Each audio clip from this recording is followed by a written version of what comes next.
Olá, meus caros amigos, aqui quem fala é Lucas Alves, começando mais um episódio do Papo Sacro Cast. E hoje vai ser um episódio muito literário, algo muito mais fictício. Infelizmente não vai poder participar hoje o Lucas, que também é um co-host daqui, que também é escritor, ele junto com sua esposa. Talvez ele possa ainda aparecer no final, até o final da gravação, talvez não, mas se não aparecer, a gente está representado aqui em espírito fraterno. E hoje vou ter a honra de conversar com minha querida amiga Beca. Posso chamar de Beca, né, Beca? Pode, à vontade. Beca, por favor, fale sobre você um pouquinho. Oi, pessoal, estou muito feliz de estarmos aqui para conversar sobre literatura, sobre ficção, falar aí de alguns autores importantes. E para quem não me conhece, eu sou Rebeca, pode me chamar de Beca. Sou formada em teologia, estudo letras hoje, estou na reta final do curso e faço mestrado em ciências das religiões, tendo como linha de pesquisa literatura e sagrado.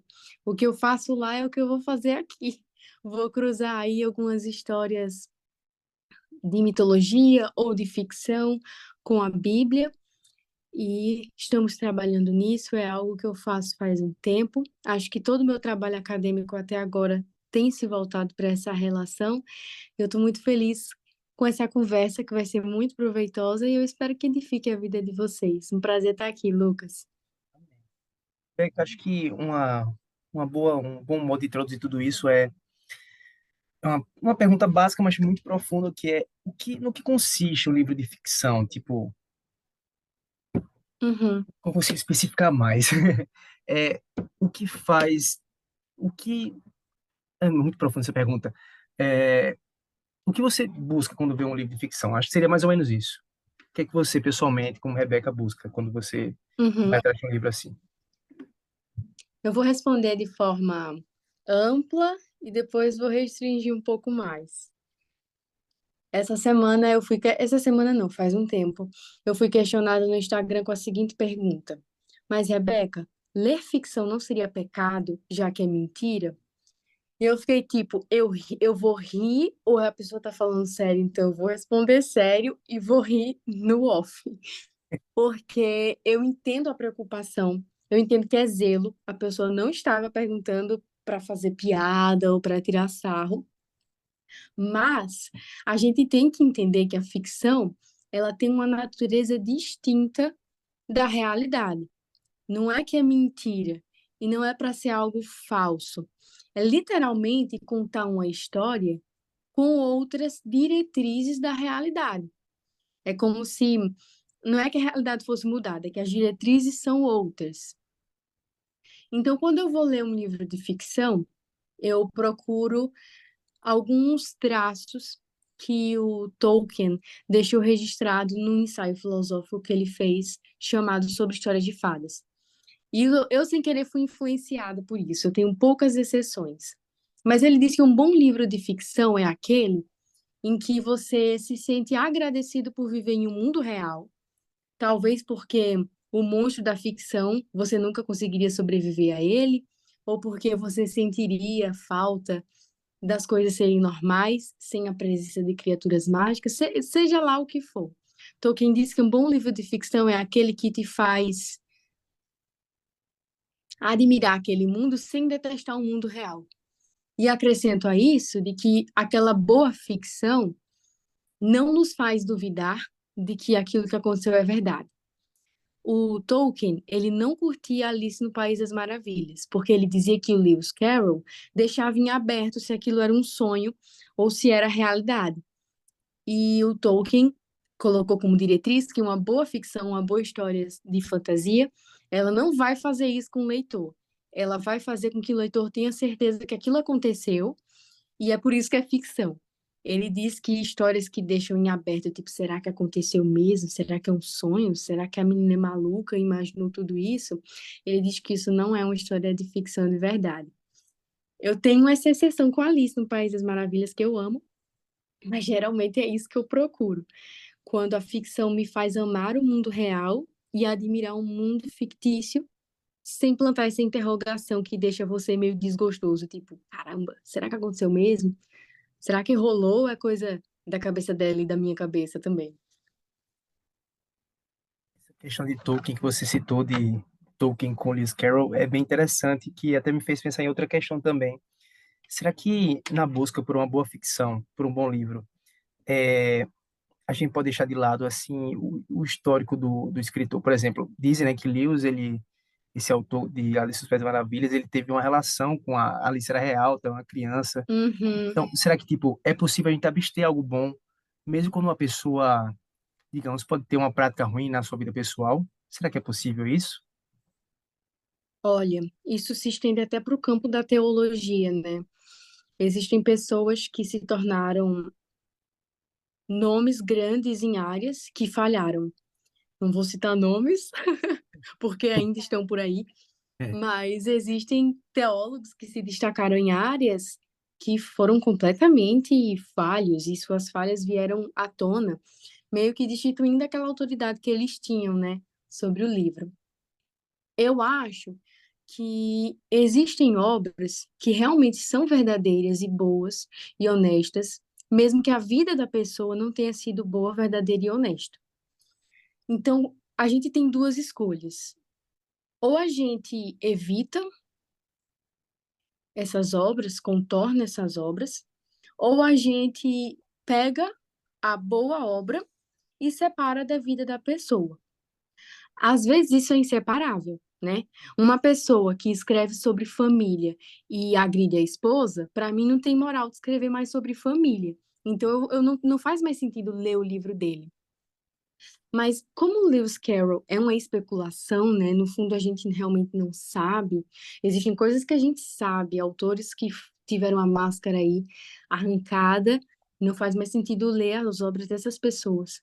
Mas como o Lewis Carroll é uma especulação, eu acho que a gente pode tirar bom proveito, mas com uma ressalva do e se, né?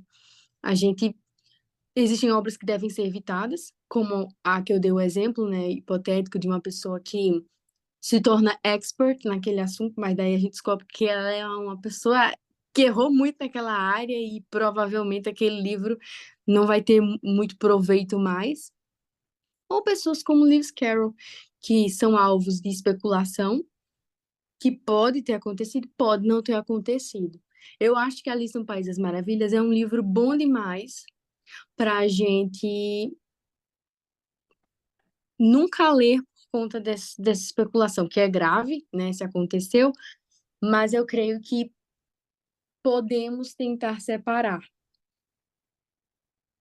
Me lembrou uma frase que eu vi uma vez em Jonas Madureira, que ele falou que não importa o quão absurda a pessoa seja, ela sempre vai manifestar em algum momento a imagem de Deus. Então, sei lá, Uhum, o marxismo, Karl Marx, tinha um princípio válido que é defender tentar proteger o opressor do oprimido, o opressor do oprimido, defender o pobre da burguesia, etc. Então, tipo, eu carrego muito isso comigo às vezes. Talvez uhum, não seja uma pessoa boa, mas ela, pela graça de Deus, conseguiu passar uma mensagem transcendente que vem direto de Deus, uma mensagem básica, moral, ética, etc.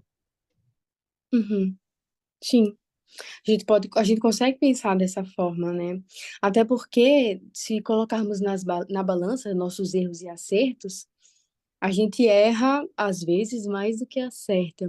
E ainda assim conseguimos refletir alguns lampejos da imagem de Deus. Então, creio que sim, que existe muita coisa que podemos reaproveitar. No mestrado, por exemplo, eu tenho tido leituras cabulosas dessas pessoas ilustres aí da sociologia, e eu vejo que, apesar do cara ser, às vezes, um louco quase completo, tem um fundo ali que me lembra alguma passagem bíblica, que me lembra uma coisa que eu concordo na Bíblia, e é assim, eu concordo com você. Um negócio um pouco, uma visão um pouco míope da realidade. Eles tentam abarcar uma visão que de fato é a real, mas com uma cosmovisão, digamos assim, errônea, uma cosmovisão Uhum. sem Deus. Perfeito. É, uma outra pergunta interessante é qual a função da ficção na vida do cristão? Tipo, uma boa ficção para o cristão é só tipo C.S. Lewis ou Tolkien ou o Peregrino, ou tipo, existem boas ficções que, tipo, não necessariamente tem que sair dos arraiais da igreja, mas na boa literatura, como você falou Uhum. também. Eu acho que a ficção em si, ela faz muito bem para o cristão, em geral. E eu vou lembrar aqui de uma passagem bíblica em que Davi tinha cometido o pior pecado da vida dele, né? O de adultério e o de homicídio. E ele estava convencido de que ele não tinha errado. Então chega Natan, que era o profeta, e contou uma história de ficção. Aquela história não tinha o nome de Deus no meio, mas foi tão poderosa que Davi depois caiu em si e se arrependeu daquele pecado, porque até então ele não tinha se arrependido.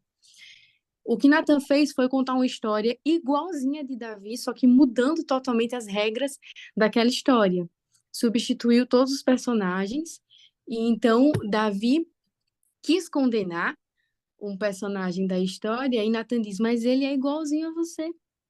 Então Davi foi exortado e se viu arrependido diante daquela história que é ficção, é uma parábola, é uma história inventada, mas que serviu para que ele caísse em si. Então eu vejo que muitas histórias de ficção que não precisam ser cristãs, elas ministram verdades cristãs no nosso coração, tranquilamente. Eu lembro que eu assisti recentemente um filme que é Peter e Wendy, tá disponível no Disney Plus aí para quem quiser ver. E assim, eu já vi milhões Patrocinar de a gente, adaptações de Peter Pan. Oi? a Disney patrocinar a gente aqui, aceitamos, viu? É, pois é. Paga uma viagem aí, seria maravilhoso. Mas eu já vi milhares de adaptações de Peter Pan. E eu já li muitas vezes também. Li tudo que o Barry fez, mas foi uma adaptação original que ministrou verdades muito antigas na minha mente, como a importância, por exemplo, de crescer certo em Deus, a importância de sermos íntegros e da gente fazer questão de não deixar com que a maldade que chega até nós continue na nossa vida. E essas coisas foram muito, muito fortes. E repito que não é uma obra cristã, de forma alguma. Deus não é mencionado em momento algum, mas ao mesmo tempo, todo mundo aqui em casa ficou emocionado. Cada um saiu relacionando com algum aspecto do evangelho, e eu acho que a ficção ela faz bem no geral para o cristão, não somente porque desenvolve a imaginação, o intelecto, mas porque faz com que você encontre personagens virtuosos naquela história. Faz com que você encontre heróis a serem admirados. E eu acredito muito, né? Meu TCC, ele é muito sobre isso, de teologia. Eu acredito muito que nós somos virtuosos conforme aprendemos as virtudes. As virtudes, na minha concepção, elas são aprendidas por imitação. Nós não nascemos virtuosos, nós nascemos pecadores. Mas conforme a gente se alimenta de fontes virtuosas, como a própria Bíblia, nós, nós temos a tendência de nos tornarmos pessoas virtuosas. E eu acho que isso é reforçado com as histórias de ficção. O C.S. Lewis, ele diz no livro Sobre Histórias, ele diz que os personagens de ficção que a gente conhece, as histórias, eles nos servem de aparato para os momentos difíceis da nossa vida. Eles servem de incentivadores, de, olha, não escolhe o caminho mais fácil. Faça o bem, não retribua o mal com o mal. Aqueles personagens que vêm até remotamente da nossa infância, mas que carregam essas mensagens que valem a pena seguir. Então, eu acho que eu duvido que outros gêneros possam fazer isso com o nosso coração. E olha que eu sou eclética, eu assisto de tudo, leio de tudo, mas nada me marca tanto quanto uma ficção. E creio que a ficção, seja ela cristã ou não, tem esse poder, sabe, de apresentar aquele herói virtuoso, de repente a gente se identifica com a dor dele, e em momentos de tentação, em momentos de tristeza, em momentos de luta, aquele personagem vem à nossa mente e a gente imita a virtude dele e acaba, de repente, formando uma virtude verdadeira, genuína no nosso coração. O que você me falou só me remeteu muito a Sam de Senhor dos Anéis. Nossa, meu Deus, Você foi eu descrevendo, vou tipo, só chorar me aqui. lembrando dele. É, Ah, não, eu posso falar horas sobre Sam. vamos gravar um especial do Senhor dos Anéis, então, viu? Tolkien Por aqui. favor, conte comigo para tudo. Mas o Sam, ele é. Pronto, ele tá na minha lista. Toda vez que perguntam qual é o seu personagem favorito, Senhor dos Anéis, é bate e volta. Sam. Não tem como, não tem como.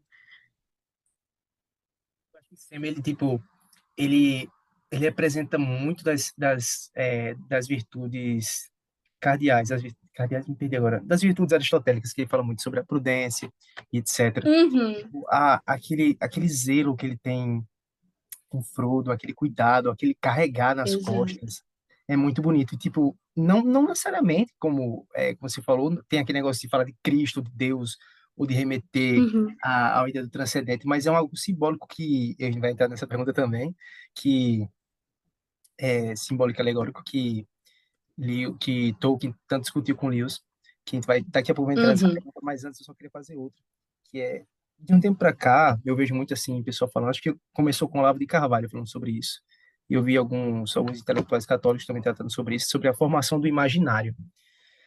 O que você acha disso? Você acha que, tipo, se faz necessário desenvolver a ideia do imaginário antes da vida intelectual, ou em concomitância, ou um antes do outro? O que você acha disso? Pode explicar também o que seria desenvolver o imaginário?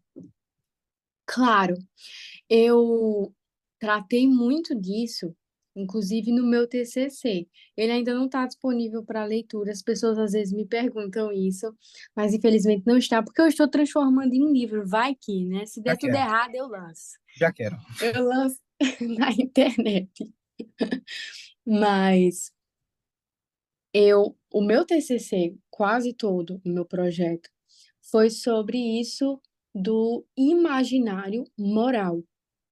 Para isso, eu escolhi bastante o Vigen Guroian. Ele é um cara meio impopular, mas não tem problema.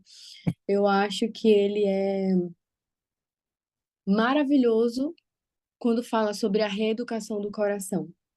Então, para ele, o intelecto e o imaginário moral, eles são construídos juntos a partir de uma educação moral. Como a gente já falou aqui, a gente não nasce bom de forma alguma. E nascemos e às vezes crescemos e morremos como homens sem peito, como vai dizer o C.S. Lewis lá em Abolição do Homem. Todavia, se a graça de Deus nos alcançar e com ela tivermos a oportunidade de sermos educados moralmente, a gente é educado moralmente por meio daquilo que parece tangivelmente certo e, portanto, significativo. E é por isso, é isso que possibilita, na verdade, que, por meio do imaginário moral e da sua estética artística, que contém verdades de Deus, é esse deslumbramento da bondade, da verdade e da beleza, que é um tripé que contempla a imagem e semelhança divina que há no homem, sem dúvidas. Então, essas histórias de ficção, elas são o melhor campo para explorar essa significância moral e religiosa que existem nessas histórias.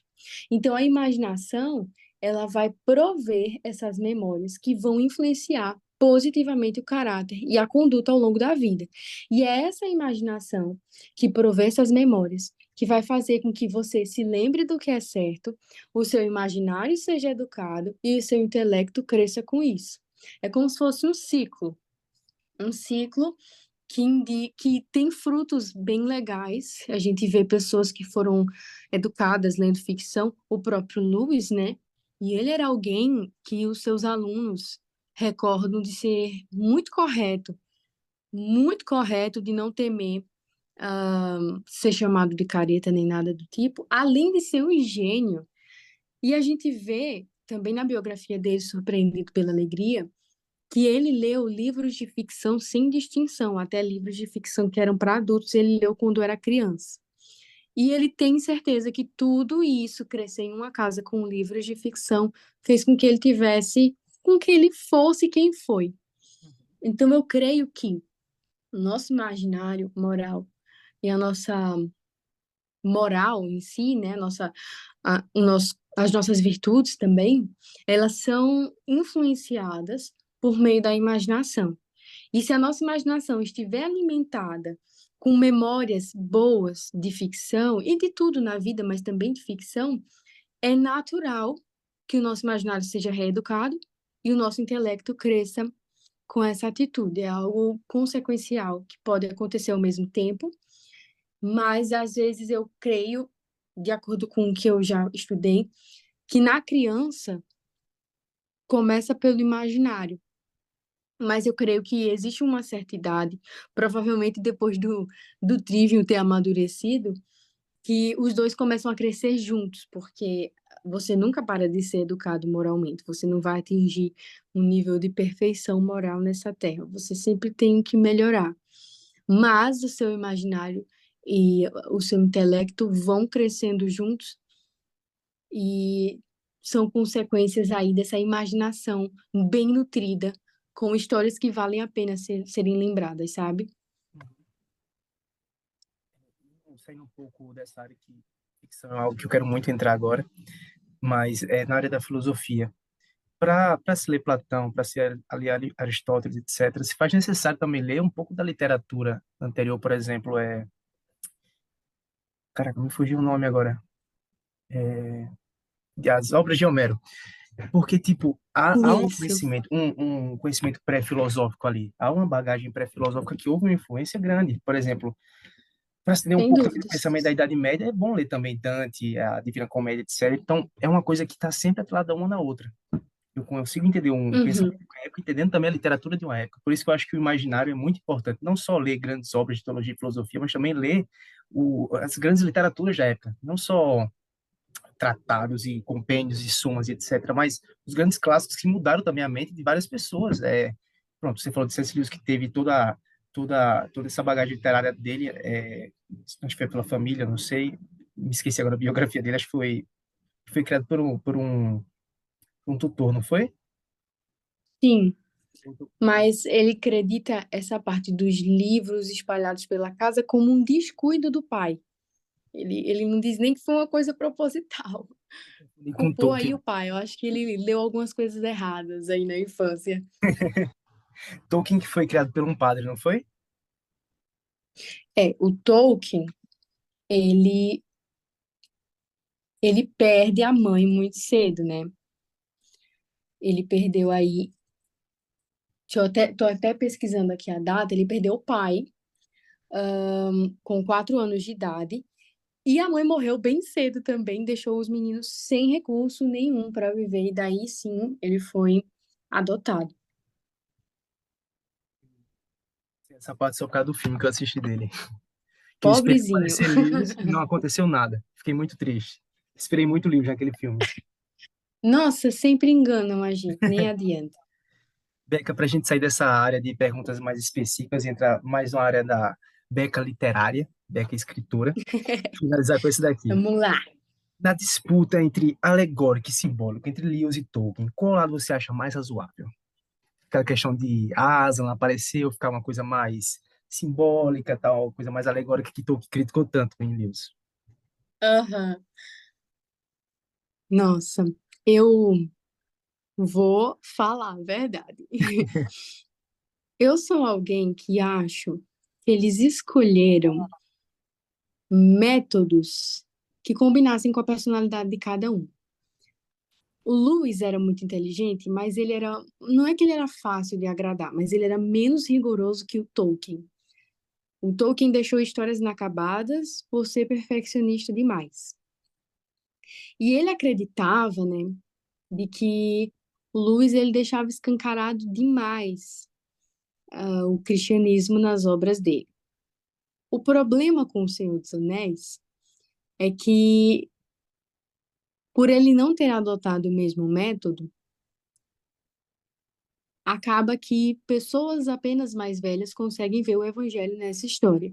Isso não precisa ser um problema. Mas se não fosse o Lewis, nós não teríamos uma ficção cristã tão explícita para crianças, a ponto de que elas fossem ministradas, que é o meu caso. Eu li Nárnia aos 10 anos. A princípio, eu não tinha feito uma relação tão clara, mas ao ver Aslan sacrificado na mesa de pedra, foi meio que inevitável ligar a Jesus. Conforme eu fui lendo os livros e crescendo, eu não consigo descrever o que o Lewis conseguiu fazer com minha alma mesmo. Eu costumo dizer que o Lewis batizou a minha imaginação com as Crônicas de Nárnia. Mas eu não posso dizer o mesmo sobre o Hobbit, nem sobre o Senhor dos Anéis. Porque quando eu li, eu só tinha 12 anos, faziam 2 anos que eu tinha encontrado Nárnia, e eu não conseguia ver o Evangelho, nem nenhum princípio da Bíblia em canto nenhum. Então eu vejo que eles criaram uma obra para alcançar fins parecidos, deixar uma história de ficção muito boa e não negar sua fé, mas em níveis diferentes. O Lewis quis deixar isso mais aberto, e graças a Deus por isso, e o Tolkien quis deixar isso mais fechado, e graças a Deus por isso. O Tolkien, por não ter sido tão explícito, eu vejo que ele alcançou uma população nerd gigantesca, atemporal. Talvez o Lewis não tenha conseguido o mesmo feito, não é porque a história é ruim, mas porque, além, uma coisa que o Tolkien criticava também é que ele dizia que o Lewis era muito simplista nas descrições. Então acabou que eu acho que não tem lado certo. Eu acho que o Tolkien criticava por querer que o bem do Lewis, mas o Lewis estava consciente daquilo que ele queria fazer. Ele estudou muito para formar as Crônicas de Nárnia, ele estudou psicologia infantil até, então ele sempre quis escrever Nárnia para crianças. Enquanto Tolkien, ele quis realmente criar uma mitologia, criar uma linguagem, criar um universo, e tá aí, por consequência, um livro que não tem muitas relações claras com o Evangelho. E tudo bem. Acho que agradou ao público, e eu já ouvi relatos de pessoas que não eram cristãs, mas que viram a imagem de Jesus impressa em Aragorn ou em vários outros personagens após reassistir pela milésima vez. Não foi algo da primeira vez assistida. Creio que, no fim, um pitaco, né, de alguém que acha que pode opinar sobre alguma coisa. Talvez o Tolkien pudesse ter aproveitado mais Nárnia sem criticar tanto o pobre do Lewis. Porque eu acho que virou um estilo de escrita dos dois. A gente vê que o Lewis, ele é claro em todos os livros dele, enquanto o Tolkien, ele é descritivo, ele é exaustivo, e ele esfumaça as coisas antes de clareá-las. Creio que eles poderiam ter se respeitado mais nessa área até. Estou dando um pitaco, uma não especialista aqui, dando opinião. Porque é algo estilístico dos dois. Não foi uma escolha somente para o Senhor dos Anéis ou para Nárnia. Eles escreviam assim mesmo. E é algo que marcou para mim as características pessoais de cada um. Então eles poderiam, né, ter reconhecido que era o jeito um do outro, e que isso não iria interferir na fé, muito menos na propagação da mensagem. Cada um iria alcançar aquilo que se propôs a fazer. Por isso que hoje eu vejo que é um banquete, tanto o Senhor dos Anéis quanto Nárnia, porque a gente recebe essas referências bíblicas em níveis diferentes, e a gente que se vire para poder conectar, principalmente o Senhor dos Anéis. Verdade. Uma vez, tipo, eu assisti Narnia muito pequeno ainda, não tinha a menor ideia do que tinha uma mensagem cristã por trás. Na verdade, eu achava que era até demônio, porque tem bodes e tal. Aí eu, caraca, olha só que coisa horrível, aquela mentalidade que diz era demônio, mensagem subliminar, aquela imagem mais Uhum, evangelical da fé cristã. Aí, tipo, nossa, aí beleza, passou-se uns bons anos, eu, peraí, interessante, o leão tá morrendo pra redimir Edmundo e tal. uhum. Acho que tem alguma coisa aqui por trás. Eu comecei a ver, Lewis era cristão. Primeiro eu conhecia o cristianismo por simples, depois eu me liguei que era o mesmo autor. Eu, peraí, Meu olha só. Deus. Aí abriu-se o mundo. Nossa, que bom. É o que eu já ouvi falar, não sei quem foi, não sei se essa expressão já é conhecida, mas tipo, a Nárnia para mim seria tipo um evangelho para uma criança. É um evangelho por simples para Uhum, uma criança. Lewis soube dosar muito bem nisso, porque é uma fácil compreensão de quem é quem ali. Tu que pode discordar, mas tipo, no final do dia, coube a providência de Deus fazer desse jeito. Vidas foram também alcançadas acho. de um jeito ou de outro. Os dois métodos Também existem, acho, dão concordo. frutos. Então, amém. Exato, concordo. E uma coisa que eu acho legal, não é plantando inimizade, é que não é típico ver uma criança lendo O Senhor dos Anéis. E não tem problema, problema zero. Mas é comum ver Nárnia sendo lido em todas as idades. Então, talvez isso se dá pela linguagem usada, pelas figuras usadas. Porque convenhamos, eu tenho algumas pessoas que me seguem que são adultas e sempre me relatam, Rebeca, eu abandonei a Sociedade do Anel. Eu não tô aguentando esse livro. Eu digo, gente, por favor, paciência. É bom, eu prometo. E eles ficam tipo, nossa, mas esse cara enrola demais, ele fala muita coisa. E eu digo, gente, é Tolkien, sabe? Mas ao mesmo tempo eu entendo. Se pessoas adultas reclamam do estilo de Tolkien, imagina a criança, né? Então eu vejo que até nisso aprove o Senhor que fosse dessa forma, que o Lewis usasse uma linguagem mais simples e alegorias mais claras, porque crianças foram alcançadas, elas leram e elas se envolveram.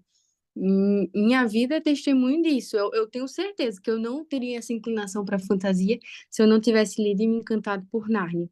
Eu e meus irmãos brincávamos de Nárnia, sabe? A gente tinha uma piscina aqui na nossa casa, a gente vivia replicando algumas cenas do Príncipe Caspian ou da Viagem do Peregrino da Alvorada. Na praia nem se fala. É típico, a viagem do Peregrino da Alvorada se passava na praia e a gente era o tempo todo brincando. Eu só queria ser a Lúcia, não abria mão desse papel. E tudo isso foi batizando minha imaginação. Então eu creio que até nisso o Senhor pensou em tudo. Muito forte. Idem a Lewis, Elárnia e a Terra-média. Beca, você começou a escrever aquele seu livro de ficção, ótimo, eu quero aderir a esse livro, está na Amazon, Tá na Amazon. Não saiu de lá, infelizmente. quero um autografado. Se mora mais perto de mim, então vai ficar mais fácil.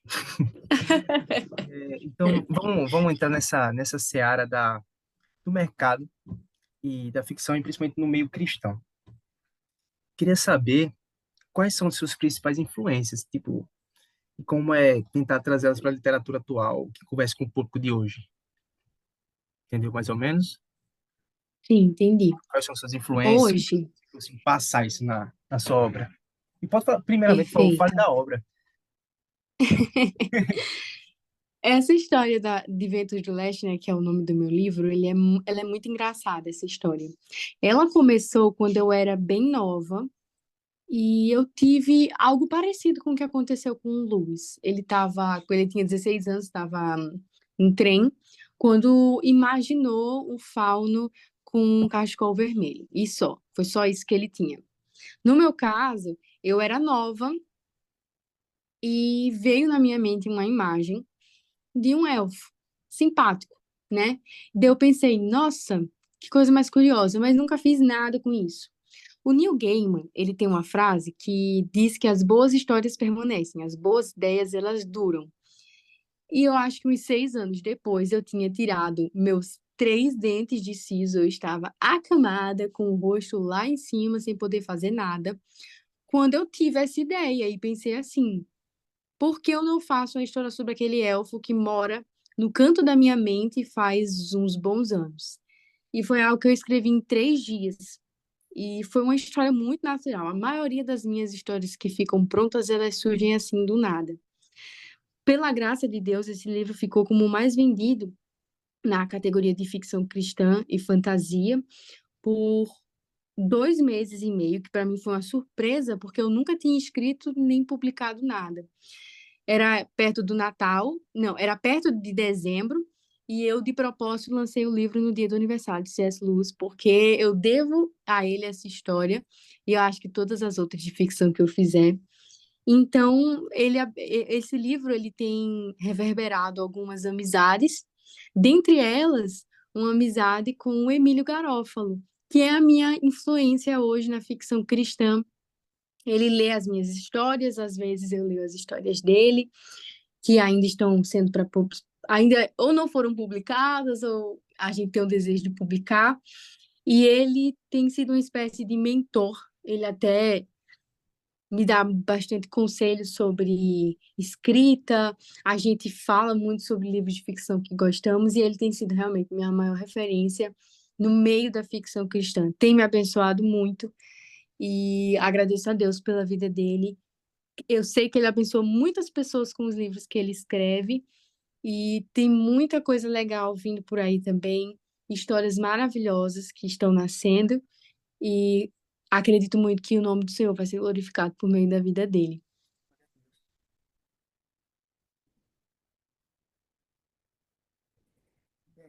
Qual a relevância das suas vivências cristãs na hora de pensar as histórias e colocar no papel? Eu acho que a experiência faz com que a sua história não seja genérica. Sabe aquele filme da Sessão da Tarde que sempre passa a mensagem de 200 outros filmes da Sessão da Tarde? Tipo, não mentir, ou valorize suas amizades, ou obedeça seus pais. Tudo isso é verdade. Mas eu creio que minhas vivências pessoais, quando cativas ao Senhor, né, elas ganham um peso diferente nas histórias.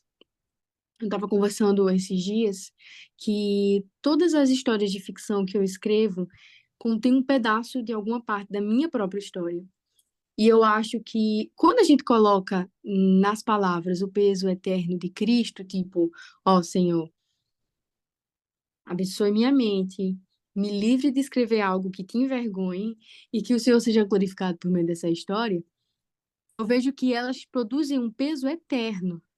Quando a gente escreve, quando eu era pequena, e eu escrevia histórias avulsas e eu não tinha experiência de vida, nem muita intimidade com Cristo. Ela é uma história como qualquer outra. Eu juro pra você, Lucas, eu tenho uma história que eu escrevi quando eu era criança que é simplesmente idêntica ao filme de Star Wars, da Ascensão Skywalker. Juro pra você, não tem diferença alguma. É uma coisa super genérica que eu achava que eu estava arrasando. Eu creio que as experiências, além de tornar a tua história única, ela torna real, sabe? É uma ficção real. A pessoa que está lendo pensa, eu estava pensando exatamente sobre isso, eu estava sentindo exatamente isso. E se cativas a Cristo, a história pode ter relevância eterna, quem sabe? Abençoar as pessoas mesmo quando você não estiver mais aqui. Enquanto as histórias que são baseadas na sabedoria dos homens, quando não tem Cristo como o ponto de partida, em breve elas são esquecidas. Não é nem questão sobre ser clássico ou sobre não ser, é sobre aquilo que gera peso eterno, sabe? Eu já vi algum canto dizendo que, não sei se você conhece a Bússola de Ouro, conhece? Pode repetir? Tá me escutando? Tô escutando. Aqui Acho que eu, cortou um acho que eu, pouquinho, às vezes acho fica em que eu falei muito silêncio, eu fico baixo. tipo, mas Conhece pode falar agora. a Bússola de Ouro, conhece? Conheço, nossa, conheço. Já vi Do muita gente Pullman, dizendo, né? é, eu já vi gente dizendo que seria tipo um contraponto ateísta às Crônicas de Nárnia. Você acha, você já leu esse livro? Você acha que tipo tem disso? Como você falou que no final do dia é a experiência que a pessoa coloca no livro. As ideias existem, como você falou da sessão Skywalker que você pensou no roteiro bem antes, mas tipo era algo só seu porque era a sua experiência, era lá. Pode ter a mesma pegada, mas tipo não importa, é que nem a jornada do herói. A gente vê Star Wars, a gente vê outros filmes, mas sempre toca a gente de maneiras diferentes, mesmo tendo esse mesmo arcabouço. Você acha que eu não li esse livro ainda. Eu cheguei a assistir o filme, mas não me interessei. Mas você acha que, tipo, tem isso também, essa questão de pegada, desse contraponto? Você já leu essa obra? É mais uma curiosidade mesmo que Eu eu queria li, perguntar. eu li a trilogia e realmente ela é ótima. Eu não vejo como uma resposta ou como um contraponto às Crônicas de Nárnia, mas sem dúvida tem um que é ateísta, e eu diria até meio sincretista, porque eu vejo que não é uma obra que prega a ausência de qualquer força maior, seja ela Deus ou não. Eu vejo que há uma mistura de várias coisas, dentre elas, digamos assim, vamos lá, né? Dentre elas, a presença de um espírito animal seu. Eu esqueci como é o termo que eles usam no livro, mas eu sei que cada pessoa tem um. Isso é espiritual, sabe? E, mas ao mesmo tempo, a gente vê assim um serviço ao ateísmo e ao sincretismo em A Bússola de Ouro. Eu não diria que ele é muito forte, mas quando eu li mais velha, eu consegui encontrar com mais nitidez. Acho que alguém que tem já seus 15, 16 anos, ou 14, vai conseguir ler sem ter a cabeça influenciada por essa história. Não demonizo ela, não. Mas é bom você ler consciente, né? Que isso rola. Me lembrei de uma pergunta que mandaram para eu fazer sobre essa leitura consciente. Existem muitas obras de ficção que, não necessariamente seria um autor cristão, tem algumas coisas um pouco mais, digamos assim, eróticas. Por exemplo, um exemplo que já vi muita gente falar é relações sexuais entre elfos. Você acha que, tipo, um Meu cristão... Deus. Também achei bem absurdo. Como é que, tipo, um cristão deve enxergar essas obras? Tipo, é lícita a leitura ou... É que nem aquela pergunta que mandaram para você. Você pode rir depois de fazer. É, tipo, será que fere a consciência ou é mais uma questão de se analisar? Nossa, vou dizer uma coisa para você.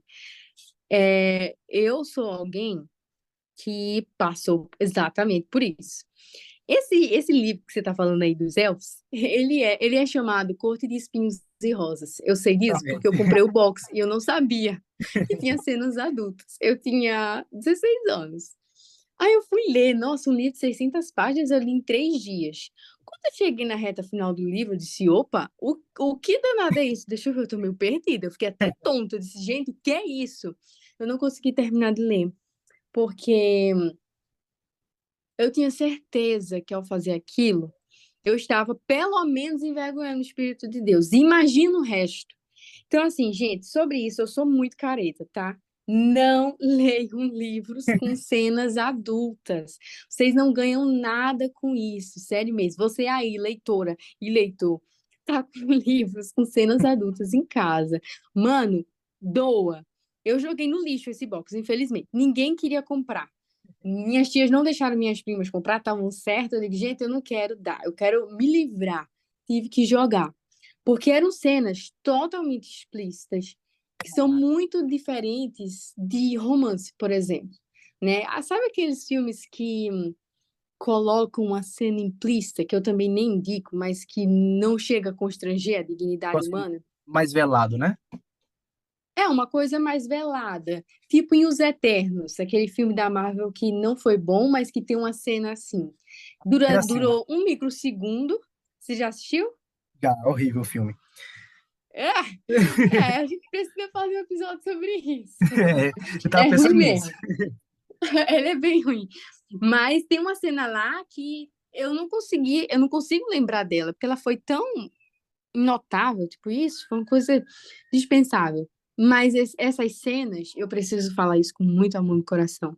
Essas cenas desses livros, como O Corte de Espinhos e Rosas, ou os livros da Colleen Hoover e de tantos outros autores modernos, elas não são cenas aleatórias, tá? Elas não são cenas para agregar valor, para trazer complexidade à obra. Existem obras que não precisam disso. É só você pensar nos clássicos, que são aqueles que estão aqui há séculos, que impactam a vida dos leitores, e muitos não têm nem romance, galera.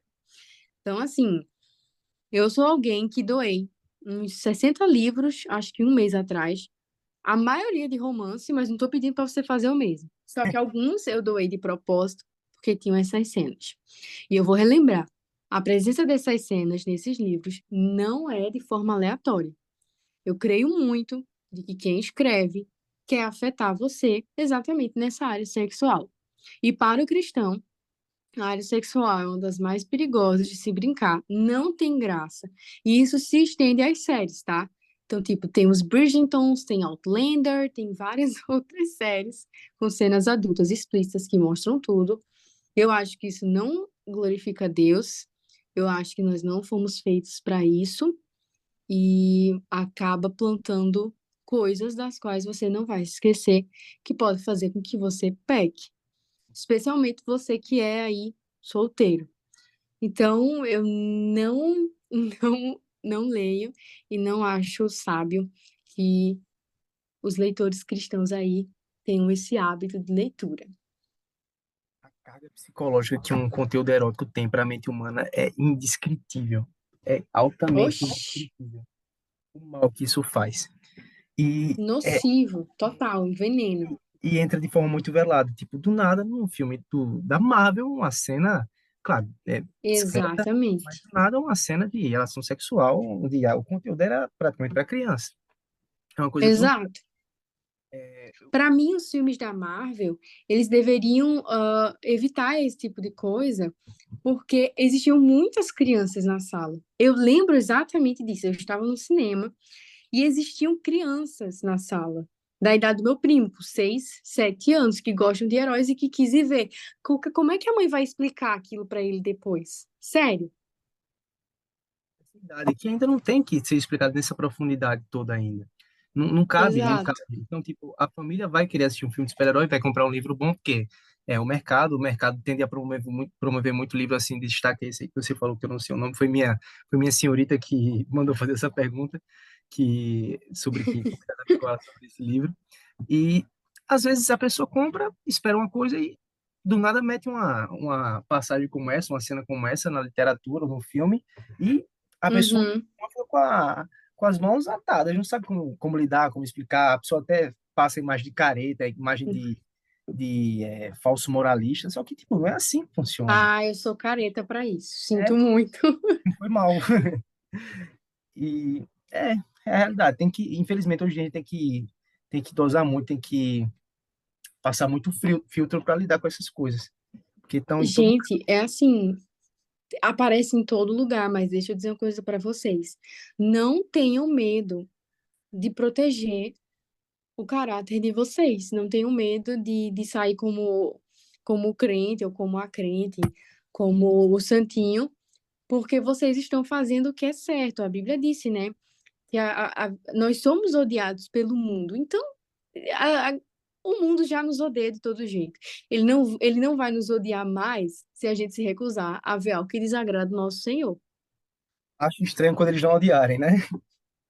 Tem É, algum pois problema que eles é. estiverem Então muito você bom. tá muito do mundo aí, se ninguém te odiar.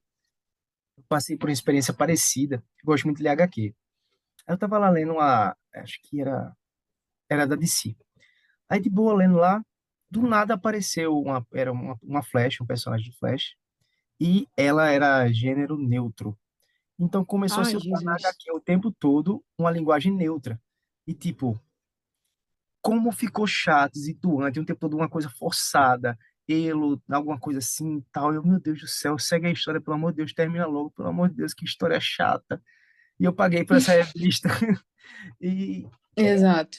às vezes é um negócio forçado, como você falou, eles querem passar, às vezes, uma agenda. E ninguém quer saber. Uhum. Eu quero ler um HQ, eu quero ler um livro porque eu gosto, não quero ver uma mensagem política lá, eu quero ver o Flash correndo, eu quero ver elfos fazendo coisas de elfos, coisas angelicais, e não tendo relações sexuais. E eu quero ver um super-herói lutando contra o bem, não tendo um momento romântico. Aí é outro tipo de estilo aí que também não é recomendável para outras pessoas também. Beca, vamos agora para as perguntas que mandaram.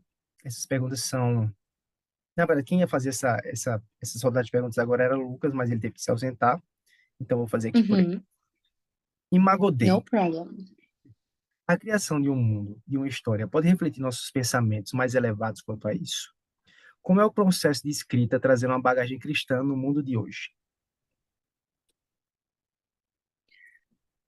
Eu acho que de forma inevitável, se você está em Cristo, os seus assuntos literários necessariamente podem refletir a Cristo. Eu acho que a nossa imagem de Deus, refletida em nós, ela não se ausenta na criação de uma nova história. Então, eu acho muito de que Deus se faz presente quando essas histórias elas surgem. E eu digo mais, o Tolkien, ele meio que evangelizou Lewis conversando exatamente sobre isso.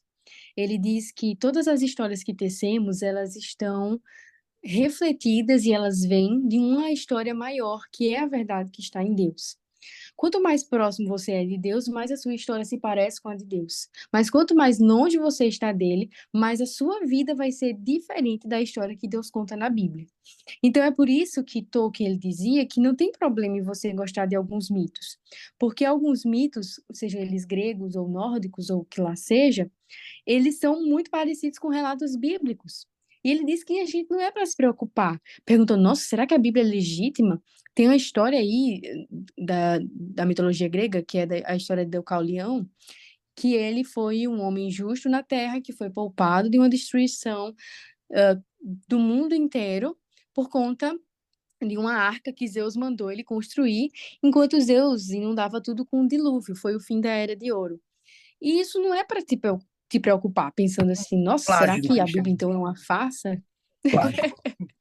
Será que tem uma coisa errada? Não. É que quanto mais você está perto do Senhor, mais as tuas histórias vão estar refletidas, ah, por essa verdade. Então, é inevitável para um cristão escrever uma história em que Deus não apareça nem um pouquinho. Ventos do Leste, por exemplo, não menciona Deus nenhuma vez. Mas todo mundo no meu Instagram entendeu a mesma mensagem de que tinha tudo a ver com o Senhor. Então, eu creio que sim, que é possível que a gente crie histórias e mundos onde a nossa imagodez seja manifestada. Sobre a bagagem cristã no Brasil, deixa eu confirmar se eu entendi bem a pergunta. É sobre. Menino, tu vai ter que refazer. Em Tá. nome de Jesus. Como é o processo de escrita trazendo a bagagem cristã no mundo de hoje? A gente já respondeu, né? Você Ah, respondeu. não, eu vou só acrescentar uma coisa. Sobre bagagem cristã, escrevendo ficção cristã no Brasil, eu queria com muito carinho dizer que todo mundo que escreve ficção cristã, e a maioria já faz isso, acho que todo mundo faz, mas é só para reforçar, a gente precisa ler mais que ficção cristã, sabe? Nós precisamos ter excelência criativa. E vamos lá, vamos ser maduros. Boas obras de ficção no mundo não são cristãs. Existem muitas obras espetaculares que não são cristãs. Então, faz parte da bagagem do Brasil que você esteja aí munido de ótimos autores referências. Há um tipo de conversa aí entre os literatos de que não existe nada original. Você, na verdade, replica palavras e ecos do seu autor favorito.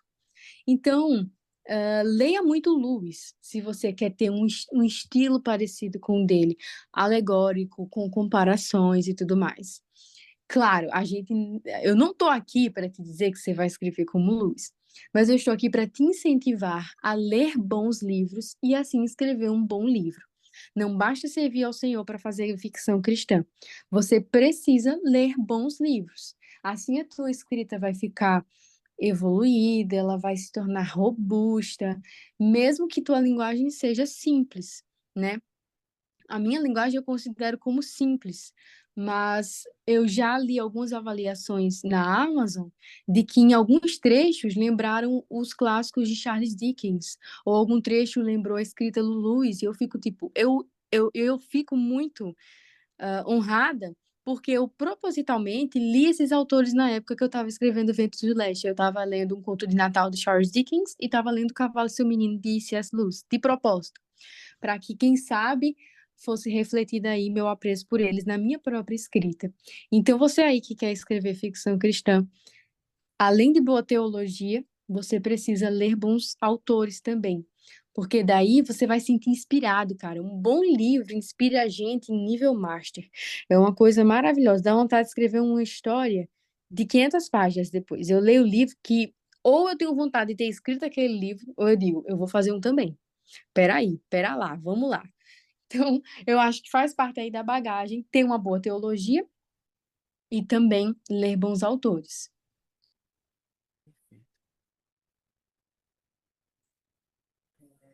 Você acha que. Outra pergunta que mandaram. Você acha que a estrutura bem contra o mal, bem delimitada, é essencial para uma fantasia com princípios cristãos? Eu creio que sim. Eu acho que até mesmo os livros mais complexos, eles não privam o leitor de dizer ou de demonstrar quem é bom e quem é mal. Eu acho que quando a bondade e a maldade está obscurecida, o leitor tende a não reconhecer ou eleger erroneamente quem é o herói e quem é o vilão da história. E eu sei que as coisas não são tão simples, pelo menos na vida real. A gente não tem como sair distribuindo crachá de herói e de vilão para as pessoas. Mas nós estamos falando de uma história de ficção. E eu acho que faz parte do princípio cristão que haja aí uma delimitação clara de quem é bom e de quem é mal. Eu me irrito muito quando eu vou assistir filmes ou ler livros que são amorais. Eles me dão uma angústia enorme.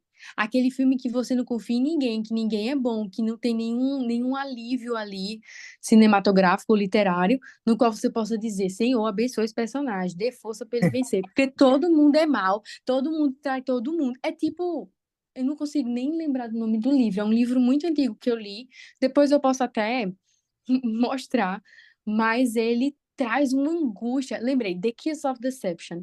É um romance, eu acho que nem sei se eu leria hoje, eu li quando eu era mais nova, mas eu lembro que eu ficava muito angustiada, porque todo mundo era ruim, todo mundo era mal. E eu acho que precisa delimitar, precisa de uma figura de um herói imperfeito, tudo bem que erre, mas que conserte, que tenha redenção. E precisa ter um vilão, senão vai ficar muito confuso, não vai trazer edificação alguma. Isso entra até na próxima pergunta, que é do personagem meio que cinza. É, você acha que, tipo, essa onda aqui tá tendo muito esse negócio de anti-herói e tal? Esse personagem que, tipo, são meio que queridos, mas que passam uma área muito cinzenta, corrompem a moral cristã na sociedade? Ou é, tipo, só um reflexo do ser humano médio, como você falou, que às vezes não é preto no branco? Uhum, sim. Você acha que, Eu tipo, acho. hum, Sim, pode falar. acho que essa ideia, tipo, perverte a ideia de uma moralidade cristã, de uma ética? Essa pergunta é difícil, mas eu Parece vou essa. responder com o Sylvester Stallone. Ele saiu aí do Creed 3 porque ele disse que não gostou de algumas ideias que o ator principal e o diretor atual estavam tendo, porque ele disse que ama os heróis dele e não gosta de ver esses heróis em lugares sombrios. E eu acho que ele estava falando do Rock e também do Creed, do Adonis, né? Porque acho aí, eu não assisti, porque vou me defender. Em apoio a Stallone, eu me recuso mais a ver Creed, porque eu imaginei como é que eu me sentiria como autora, como criadora de personagem. A galera tá fazendo o que quiser com ele. Sinto muito, Filho Lucas, eu dele, não assisto mais. é o filho dele, o Rock é o filho dele, tipo, ele tem um apego muito grande. E nada mais justo ele querer que o personagem dele, que passou pela dificuldade, que teve que vender e tal, seja de acordo com a vontade dele, mas Oxi, nem se fala, a gente tá aí concordando com tudo. Mas eu acho que a gente pode olhar para a Bíblia, né? Nesse sentido assim. A gente vê diversos heróis quebrados. Eu não chamaria nem de anti-herói, eu chamaria de heróis quebrados. Eu li recentemente um livro do Emílio, que é aquele Sansão e o Amor Invencível, ou é imbatível, acho que é invencível. E ele fala muito sobre que Sansão, ele errou em tudo que ele podia errar, ele quebrou o voto em todas as vertentes que aquele voto feito a Deus poderia ter, mas ainda assim ele está na galeria da fé como um herói da fé, sendo um herói quebrado. Então eu creio que nós temos exemplos na Bíblia de pessoas que tiveram um tipo de vida meio obscura. Sansão fez muita coisa ruim.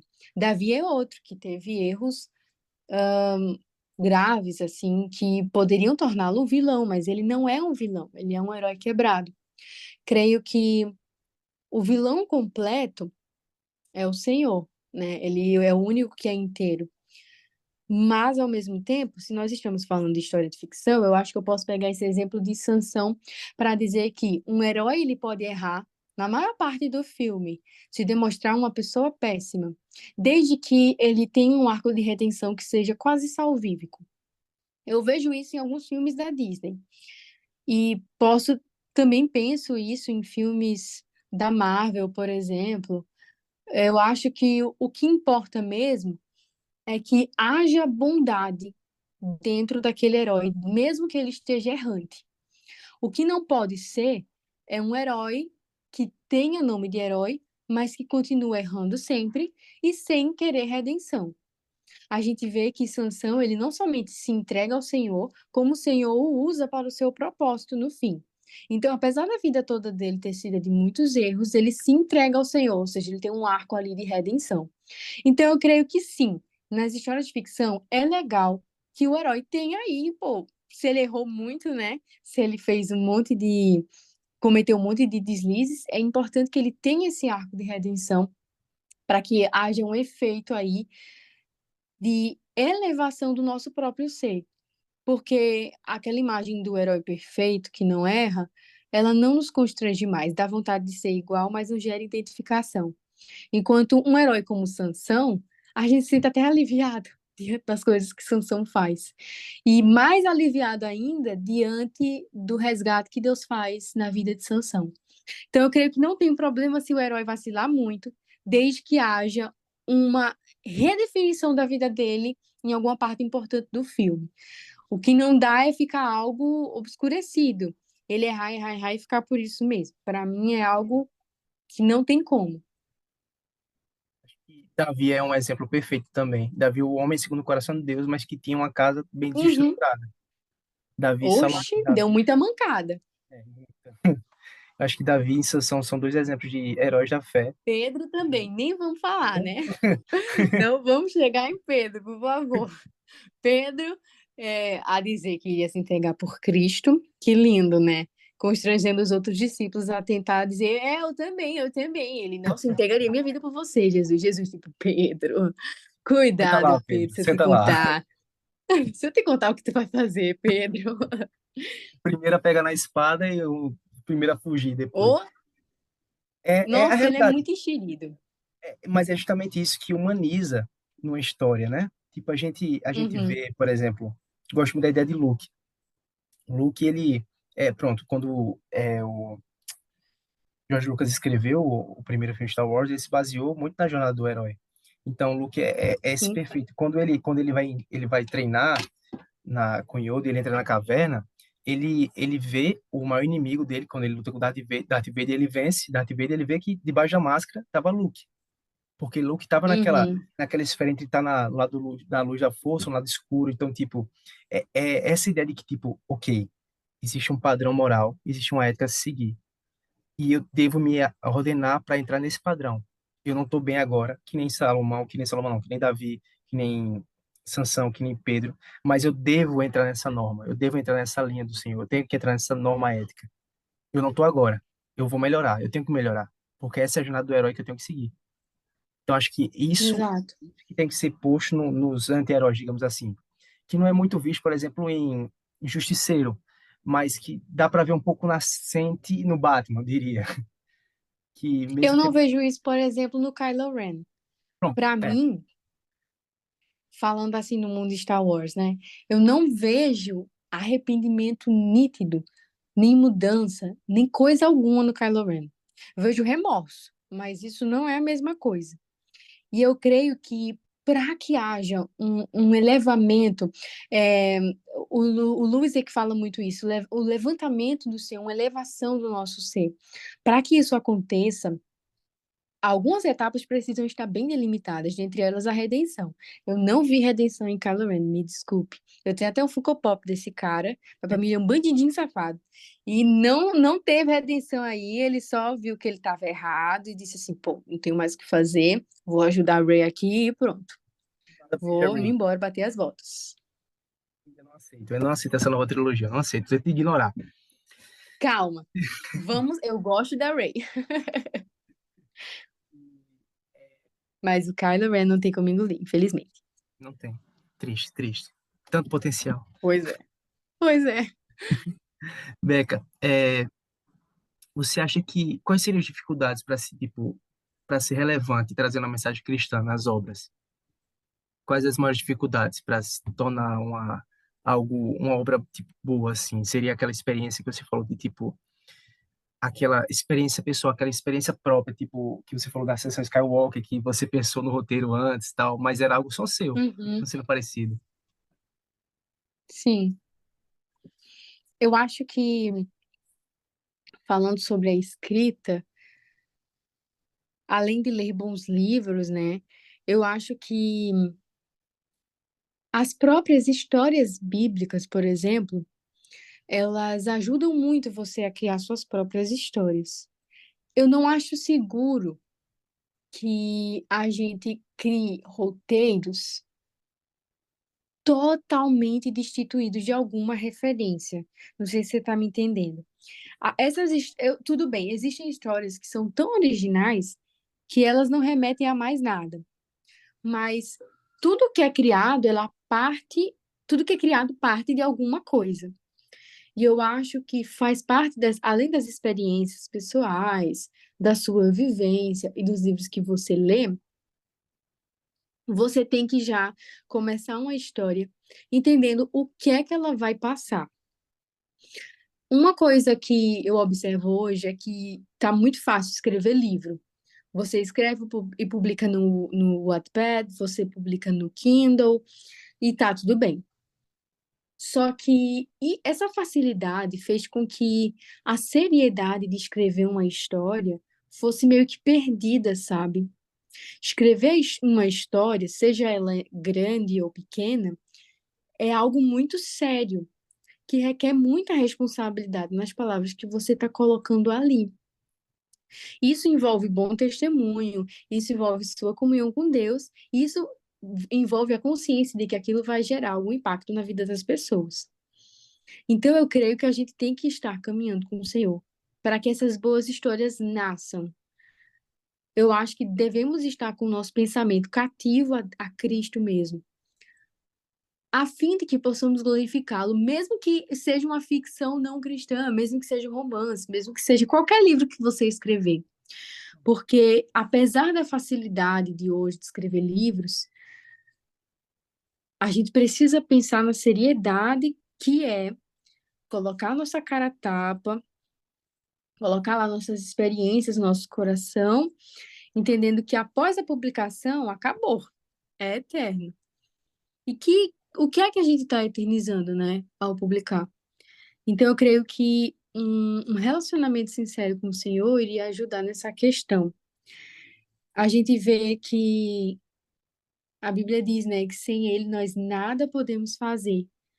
E faz parte também desse processo de escrita pedir que Ele nos abençoe, que Ele nos dê sabedoria, que Ele nos livre de qualquer mal ou de más consequências. Quem sabe assim, ótimas histórias, né? Possam surgir e abençoar as pessoas, como fez tantos outros autores que a gente aprecia. Também. Você acha que o mercado de fantasia boa, tem crescido no Brasil? Tem a questão também de Demais. falar Eu boa, acho né? que tem. É, eu acho que tem dois lados nessa história. Tem crescido muitas fantasias com cenas adultas, como a gente viu, algumas autoras que apostam nesse tipo de estratégia já devem estar milionárias, sem brincadeira alguma, mas também admiro aqueles autores tradicionais de fantasia que têm apostado tudo no modelo tradicional. Pessoas que têm me orgulhado, autores grandes e pequenos, mas que têm feito boas obras de fantasia no Brasil. No mundo também. Acho que a tendência é crescer cada vez mais. Mas no Brasil eu estou muito feliz com esse ramo que tem se aberto e prevejo que ótimas obras ainda vão surgir por meio desse gênero. Para terminarmos, queria que você desse um conselho, especialmente para mim. Qual conselho você daria para alguém que não tem o hábito de ler obras de ficção? Quais obras começar? Eu comprei na Consciência Cristã o Hobbit para me introduzir nesse mundo. Hum, E, né? Vamos lá, vou começar com Tolkien. Qual conselho você daria para ótimo. quem quer investir no imaginário?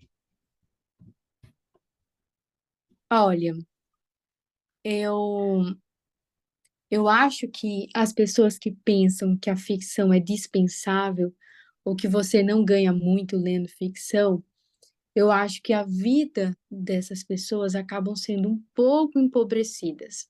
Não é que quem lê fantasia é melhor do que quem não lê, mas é que a vida de quem lê fantasia, adulto, criança, adolescente, a gente cria um arcabouço de referências e memórias que nos ajudam a viver nesse mundo que às vezes é tão mau. Então, ter Nárnia como segunda casa, ter a Terra-média como segunda casa, Hogwarts e tantas outras histórias, elas são um privilégio, tudo isso é um privilégio. E existem pessoas que podem ter acesso, mas ainda não entenderam que precisam. Se eu pudesse dar uma dica, é leia boa fantasia, aquelas mais antigas. A Princesa e o Goblin, de George MacDonald, Fantasy de George MacDonald, O Hobbit é perfeito, As Crônicas de Nárnia e N livros de ficção que estão aí no mercado, porque você só tem a ganhar. Seu imaginário vai ser frutificado, as suas virtudes vão ser afiadas, você vai ter impresso na sua cara aquilo que é certo e aquilo que é errado, com uma dose altíssima de explicitez que a gente não encontra em outras histórias. Eu acho que os gêneros como romance, como drama, é muito fácil obscurecer as leis morais, sabe? Uma traição em um filme de romance é uma coisa da trama, é uma coisa normal nos tempos de hoje. A mesma coisa para drama, é uma coisa que os dramas modernos, eles tiram toda a cor da vida de uma pessoa contemporânea. Elas, os filmes de drama hoje fazem com que eu tenha raiva de viver às vezes. Mas quando eu volto para minha ficção de sempre, as coisas não ficam mais encantadas. Mas, de certa forma, eu crio referências úteis para momentos em que eu preciso decidir aquilo que é certo e o que é errado. Palpáveis, sabe? A gente sabe que a Bíblia é a nossa lei moral, mas os livros de fantasia, os filmes de fantasia, eles têm consequências quase instantâneas para aquilo que é mal. O mal é punido na fantasia. No romance e no drama, às vezes o malvado se sai bem. Na fantasia, não escapa. Cada um ganha sua recompensa. E eu acho que isso é muito bíblico. Por isso que a ficção, ela conserva alguns princípios bíblicos que eu acho que vale a pena e que, para mim, estão ausentes em vários outros gêneros. Então, se você aí deseja ler ficção, mas se sentia meio bobo de tentar apostar em um livro, talvez porque você se sinta fora da idade, eu vou te contar uma frase do C.S. Lewis. Ele disse que um dia você estará muito ansioso para estar velho demais e ler contos de fadas. Ele não tinha problema e ele não tinha vergonha de ler contos de fadas. A gente sabe que ele morreu bem jovem, mas ainda assim ele era um homem adulto, de meia idade, e ele antes, quando era adolescente, ele sentia vergonha de ler contos de fadas, e na idade adulta ele se sentia orgulhoso, porque ele sabia que a modernidade estava produzindo conteúdos terríveis, enquanto a ficção mostra que o bem sempre vence e que o malvado, aquele que é mau, vai ser punido. É por essas e outras que eu te digo, se você não tem o costume de ler ficção, me segue no meu Instagram, Rebeca e Souza. Lá eu dou muitas dicas de ficções que valem a pena de ser lida. E Lucas, você está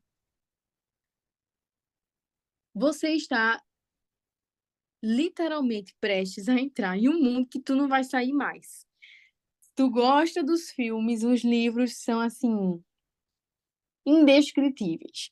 Eu acho que você vai aproveitar muito. Se você também que está assistindo tem o Hobbit na estante, eu te desafio a ler. Tu não vai desgrudar mais. Aceitei esse desafio, eu tenho certeza, eu confio muito em você. Então, vou com tudo entrar nessa. Conte comigo. Eu descobri recentemente que Orgulho e Preconceito tem como base Ruth da Bíblia, não é? Uhum. E também tem como base outra história de Êxodo, que é após ali o êxodo do Egito, um pai de uma das filhas tinha morrido, elas estavam sem herança. Então elas foram até Moisés pedindo ajuda. E essa história foi também uma inspiração para as irmãs Bennett, de Orgulho e Preconceito, porque elas tinham uma situação bem parecida, de não terem, na verdade, uma fortuna que podiam sustentá-las após a morte do pai, e elas precisavam de ajuda aí para saber como é que iam viver. E é a mesma sinopse dessa história de Êxodo, com várias irmãs pedindo ajuda a Moisés. Então, pessoal, com esse episódio espero que tenham despertado em vocês, Rebeca falando essa vontade de ler a ficção e ler boas literaturas e se afastar das más literaturas. E, Beca, por favor, finalize você agora, fale o que você quiser, fique à vontade. Gente, queria agradecer a oportunidade, foi muito legal. Creio que foi de bom proveito essa conversa. Espero que tenha edificado vocês ou tirado alguma dúvida. Que Deus abençoe vocês e que a graciosa paz do Senhor acompanhe cada um. Leiam ficção, faz muito bem para a gente. E leiam Ventos de Leste também, que é o meu livro, está disponível na Amazon. Ele só custa R$ 6,70, gente. Tá lá no Kindle Unlimited também. E ele é super fino. Se você não gostar, eu vou pedir desculpas, porque eu acho que você vai gostar. Então lê aí e me conta depois, por favor, me dá o feedback. Vou botar o link do livro na descrição do vídeo, pessoal. Muito obrigado, Beca. Foi uma honra tremenda. O tempo passou voando aqui, eu nem percebi. Poderia ficar muito tempo mais. Vamos combinar agora falar sobre HQ, sobre filmes e também sobre livros de Tolkien futuramente. E, de novo, pessoal, Show!